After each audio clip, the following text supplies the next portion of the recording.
10 kilo живой весga 200 grammdan beradi. 50 kilo bo'lsa 1 kilo, ertalab yarim kilo, kechqurun yarim kilo. Bir sutkaga hisoblanadi. O'sha beriladi, rezultatni ko'raveradi. Agar yeb uje o'zgarishi katta bo'lgandan keyin sekin yemni ko'paytirib boraveradi. Qo'ylar yaylovlarda yurish kerak. Endi bizning O'zbekiston iqlimida, hududida yaylovlar ko'pchilikda yo'q. Mana o'sha Ohangaronda yem zavodida ishlayotgan Ahmadjon hozir oldimizga kelgan ekan, ukam xush kelibsan. Haligi anchadan beri aytayotdi-da, aka qo'ylarga biza mutaxassislarni topib, retseptini tayyorlab turib ajoyib yemlar chiqardik. O'sha yemlar o'zlarini qo'ylarga berib ko'rdik. Endi mendan doim olib turadi-da. Juda yaxshi natija bo'lyapti. Oyiga 12 kilolab o'zgaryapti dedi. Buni tarkibida endi alambola narsalar bor ekan, qo'ylarimizga berib ko'ramiz. Mana bunaqa Samix degan brend ekan. Yem olgani biron bir joyga kirganinglarda bir so'rab ko'rasizlar. Gap quruq bo'lmasin, qani ko'ramiz. Va mana buni yeb ko'ringlar-chi, bolalar mana. Yeyapti-yu.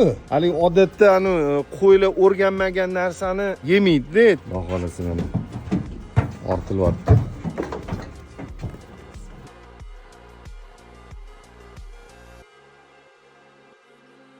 Mana qo'zilar xudo xolisa Ohangaronga qarab ketishdi. Sizlar hali ham qimmat deb o'ylanib o'tiribsizlarmi?